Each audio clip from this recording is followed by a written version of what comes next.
Hey there, this is John from Heroes and Legends, and welcome to another edition of This Week in Magic the Gathering. Today I want to talk a little bit about expeditions and some of my concerns in the long term for Magic the Gathering, and what can Magic the Gathering learn from the comic book crash of the 1990s. So before we get into all that Battle for Zendikar expedition stuff, let's look at the other headlines for the week.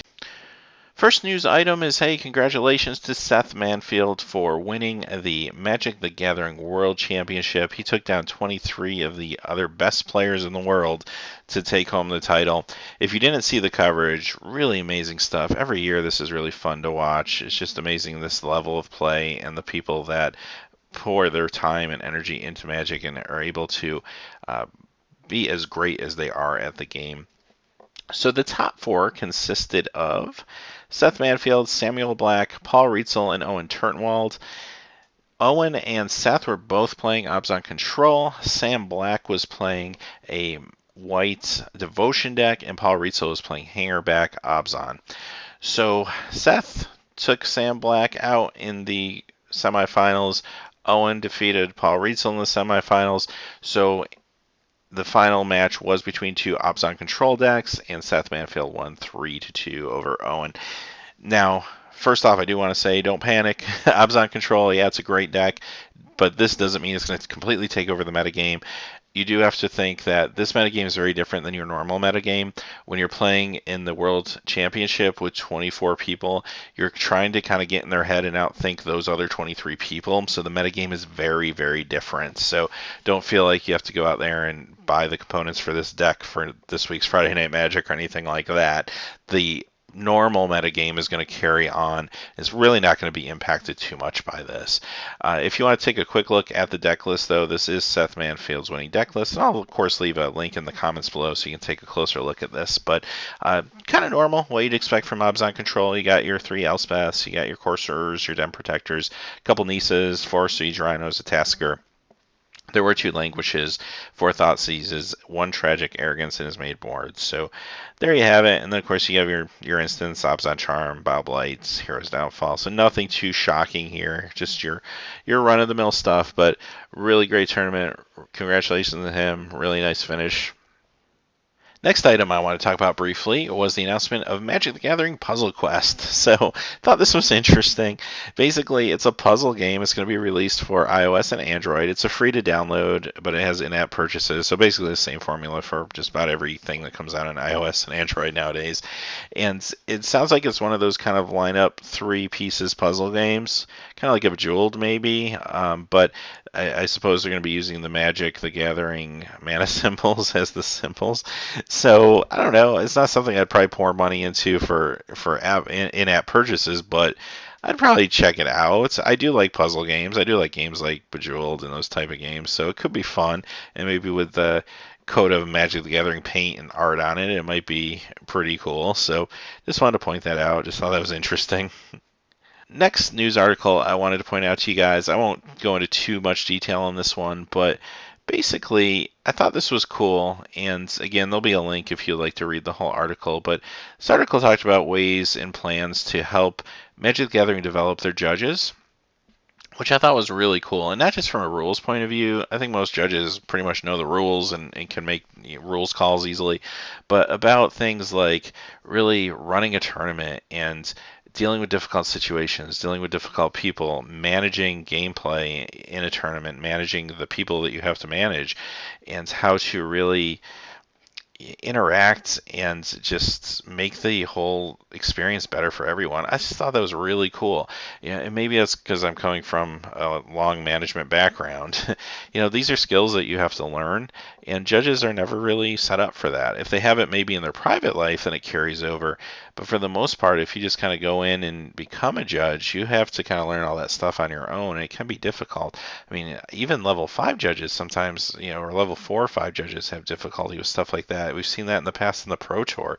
And not picking on anyone or going into specific examples, a few months back there was kind of a famous scene that played out between a player and a judge at the Pro Tour, and honestly the judge had made his decision and really should have ended the conversation, and instead he kind of let it go around in circles for a while, which was very awkward, So judges, need to learn those skills, and Wizards is looking to try to develop their folks in a very kind of professional way. I thought that was really cool. So definitely check that out. And the last thing I want to talk about before we get to expeditions was the Friday Night Magic November promo has been released. And of course, we know September is going to be Orator of Ojutai, and the October is going to be Ultimate Price, and November will now be Roast. That's the new announcement. So this kind of cracks me up. The art is pretty crazy. This guy's just getting burned up. You can see a skeleton there, and it makes me smile because the October one, which Halloween, is Ultimate Price with this guy's head in a bag. So I don't know. The last couple Friday Night Magic cards have been very dark. Kind of makes me smile, but there it is for what it's worth. There's your November card. So now let's talk a little bit about expeditions. So let me tell you a quick story. The other night I was watching the PAX reveal Saturday night, and I was working on taking notes to get my video together, and they announced these mythic rare foil cards, and the first thing that jumped in my mind was, oh boy, here we go. Here's that more rare version of a mythic. Now, at least they're reprints, so there's other ways to get them. I liked that, but this could be a scary precedent, and this could be testing the waters for maybe having another rarity in the future. Maybe, maybe not. I guess we'll see, but that was the first thing that jumped in my head. So I continued working on my video, and around 2:30 in the morning, I was getting kind of close to being done, and I kind of stopped for a second. I realized, I haven't pre-ordered my cards yet for Battle for Zendikar. I like to usually pre-order about 3 boxes to open on the channel for you guys to see and stuff, and I figured maybe I should do that before really the word gets out everywhere. So I went to the website that I usually go to purchase my boxes from, and I noticed Zendikar was a little more expensive than normal, and that wasn't unusual because at the time full art basic lands were, there's a lot of hype around those. So I looked at their prices, and they were probably about $5 to $10 more than I usually pay, but I figured, okay, that's fine. And they didn't have the option to buy a case or buy a half a case, which usually get a little more of a price knockoff there. You just had to buy the single boxes. So, okay, I bought my 3 boxes, and I went over to Star City Games just out of curiosity because I know they're a little more expensive usually, but I just wanted to see if their price was the same, and their price was actually $5 more than the store that I purchased them from. So I thought, okay, I got a good deal. Whatever is what it is. So the next morning, I was working on videos, and maybe around 10 or 11 o'clock, I just thought to myself, hey, let me just go back and just look at these stores, see if there's any sort of change now that the word's getting out about these cards and everything. And I went back, and the store I bought the cards from actually took all their pre-orders down. They switched to out of stock, and they raised the price by $5. And I was like, oh, well, there is an immediate impact. Then I went over to Star City Games. They also had everything still out of stock, but they had raised their price $10. Later in the day, I went back and checked again, and the site I ordered from had the boxes back, and they actually had cases, half cases, and full boxes. I guess they had settled on their price. And I went back to Star City. Star City also had everything available again, but they went up another $5. So I guess I saved money by purchasing as soon as I heard the news. And I'm fortunate that I was making videos and doing spoilers for you guys, or I probably would have never caught on, especially at 2:30 in the morning, to order my boxes. But it really got me thinking, like, wow, this is going to be some serious hype. And these expeditions are extremely rare. Here's the deal. I mean, they are going to be, like, my 3 boxes, I'll be lucky to open 1 of those things out of 3 boxes. And there's a good chance I won't even open any. There's no way for anyone to buy packs and collect these things, obviously. If I was really serious about getting 1 of each or a play set of each, the only way to do it would be through the secondary market, and at a great cost financially to do so. By buying more and more boxes or packs, you're not really helping yourself that much. Maybe you're increasing your odds slightly of getting one by buying another box, another box, another box. But at the end of the day, it's a big, big gamble. Now, the gambling part of Magic the Gathering is what attracts a lot of us to it, myself included. I love cracking packs to try to get that rare, that mythic rare, that foil that's really valuable or really cool or something I want to play with and add to my collection. That gambling aspect's in all of us to some degree, and that's why this hype train keeps going and why people really want to go out there and purchase these products and get these expeditions and pull these cards and get these other great cards like the Ulamog they showed or the Gideon they showed or even just the basic lands, which are pretty awesome. Now, here's the thing, though, that started to strike me the more I kind of saw this unfolding, and I saw places selling out, and I saw places that were upping their prices and starting to feel, like price gouging. And it really reminded me of some of the things I saw in the comic book industry back in the early 90s. If you go back to the late 80s into the early 90s, the comic book industry really grew up and matured. It became an industry that was more geared for adults, adults that could buy more comics, that had income. And things like Watchmen were coming out, which were incredible. They were stories that were really adult oriented, and they were drawing in a whole new audience to comic books and graphic novels that no one ever saw before. And it really reminded me of Zendikar. I remember Magic 2010 and Zendikar. I remember going to my card store to buy a box of cards, and they were actually out of them because there were so many new players coming in during that time. And they were great sets. They had great lore, great art. They had some really cool cards in them, like the Fetch Lands or Lotus Cobra, and just a whole lot of really cool things were drawing people into the hobby for the first time, and that was great and very healthy. Comic book industry continued to grow. Batman The Dark Knight Returns was a story, again, it was very adult oriented. It drew a lot of people into comics, people that knew Batman as a character from maybe that 60s television show that was silly, or comic books from when they were kids were going back now because they related to Batman and they saw this as a more mature take on it. And again, the industry grew and it grew, much like Magic grew. And you see Return to Ravnica, a lot of excitement around going to a block that we had been there before, and we had an attachment to the guilds, and it was very popular, sold very well. And the comic book industry continued to grow, and some of your artists almost became like rock stars. And Todd McFarlane, who, along with 6 other artists, actually left Marvel and DC and the mainstream companies to start their own comic book company because comic books were that lucrative. These companies were selling millions of issues of comic books. That's unfathomable today, and was back then too. The amount of issues they were selling was mind-blowing. And Todd McFarlane, who worked on Amazing Spider-Man, Incredible Hulk, Batman, he was this huge name, and he was able to go and start his own book, Spawn, and it sold, Spawn #1 sold 1 million copies back in 1990. That's insanity, and I see that same growth with Magic. I look at Modern Masters, how much hype there was around that set. Well, the bad news was the comic book industry was in for a fall, and they just kept trying to top themselves. The death of Superman and Superman #75, it garnered media attention. It got more people looking at comics. And at the same time, there were a lot of stories coming out about people selling old comic books for a lot of money. But the reason they were worth a lot of money, just like your Black Lotuses or Moxes, is because there's not a lot of them around. It's supply and demand. If something's rare, it's valuable. But a lot of people saw these stories. They saw this hype around Superman's death. They saw these stories of comic books being sold for a lot of money.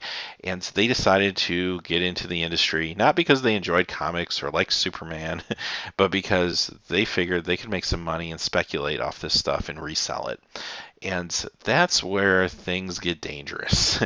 So the speculator comes in, and they're out there buying as many copies of Superman 75 as they can get their hands on. DC is doing great with that. They're just printing more and more copies. And because this is so popular, they need to top themselves. So how do they do it? Well, they break Batman's back in Batman 497. And so you need to top yourself. This time you're going to print even more copies than you printed of Superman 75 because there's an audience out there that's going to be buying these up. So you keep printing them as any good company would and try to satisfy that demand. And people bought them. And then what happens? Well, you got to top yourself again. Green Lantern number 49 comes out. Hal Jordan goes crazy, kills all the other Green Lanterns, becomes a supervillain or what have you. And these stories started to get more and more ridiculous, but at the same time, they were selling more and more copies. Again, not to people that necessarily cared about them, but to people who wanted to save them, wanted to sell them in 10 years and flip them and try to make enough money to put their kids through college because that's what they thought was going to happen. But they were printing more and more and more and more of these copies. But the hype just kept getting bigger and bigger. So how did that end for the comic book industry? Well, not very well. Storylines just kept getting crazier and crazier, trying to top themselves and top themselves and top themselves. And eventually, speculators figured it out. It took them about 7 years or so, but they finally figured out that, you know what, this stuff's not worth anything. It hasn't gone up in price any. It probably will never go up in price simply because they've printed millions of copies of these books. There was books that were selling 10 million copies of a single issue. And you know those are people that were hoarding copies and trying to resell them. And when they weren't making their money back, they dropped out. And they all kind of dropped out at once, and the bubble burst. And what happened? Well, Marvel Comics went bankrupt. They ended up trying to get support from other companies. Eventually, over time, ended up being purchased by Disney. DC ended up being purchased by Warner Brothers. And Disney and Warner Brothers, they still, of course, produce comic books, but in some ways they're cannibalizing the characters for movie and television, obviously, which is not a bad thing, but that's what big companies are going to do. They're going to try to liquidate those assets the best they can. So other companies weren't as lucky, like Valiant completely went out of business. Now the rights to Valiant and its characters were later purchased by another investor, and he eventually revitalized the comic book company, but he just started from scratch with licensing. That company truly went under. And there were other small ones that survived. Image Comics survived, Dark Horse survived, but a lot of small companies went out of business.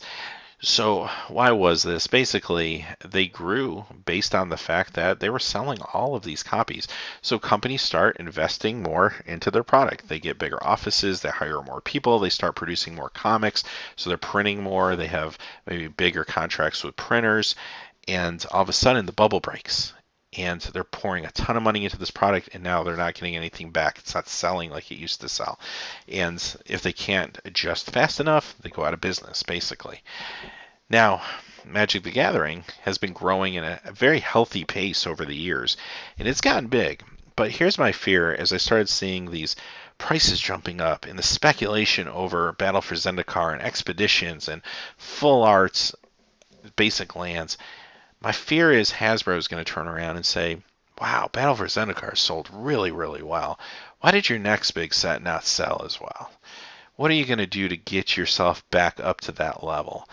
And there can be a lot of pressure from corporate. People like to have their jobs and keep their jobs. People are out there looking to be promoted, and they're going to do things that they feel are going to help sometimes their own personal growth in a company.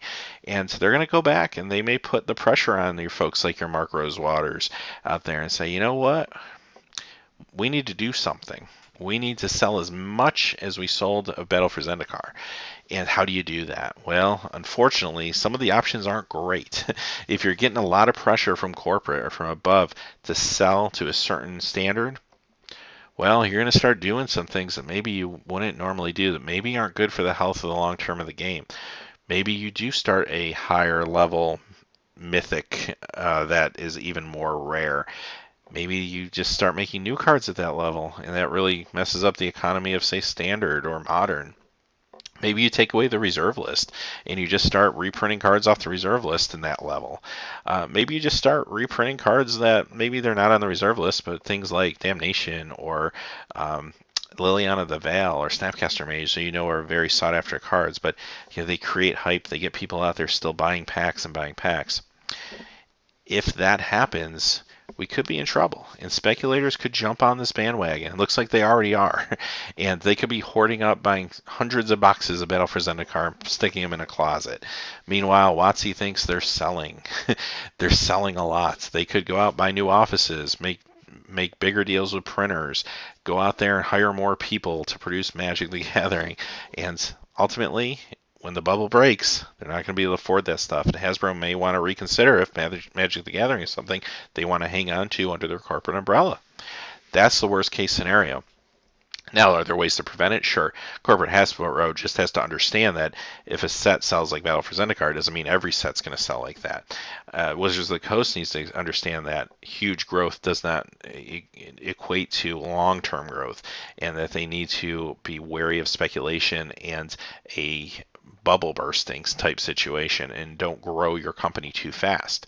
So there's ways to avoid that from happening, but this is my warning, I guess, to Wizards of the Coast. I guess it's my good deed for the day. Learn from the comic book industry in the 1990s. It was a bad scene. A lot of people lost their jobs, and we almost lost some really American classic characters that could have just been lost to bankruptcy completely. But were bailed out by some big companies, and it ended up okay. But you never know. So that's kind of the story. Let me know what you guys think in the comments below, if there's any truth to what I'm thinking, or if I'm off base or what have you. Also, too, we have a Patreon page. It's a new month. Check it out. We're going to be doing more giveaways this month as long as we hit our reward tiers on the Patreon. And as always, hey, thanks for watching. Please remember to like and subscribe, and have a great day. Hey, thanks as always for watching. These videos are made possible by viewers just like you through Patreon. Please check out our Patreon page by clicking on the top right. Down below, we have more links to quality Magic the Gathering content. And if you're interested in seeing trading cards open that aren't Magic the Gathering, check out the link to our trading card channel, Heroes and Legends Trading Cards. Thanks, and have a great day.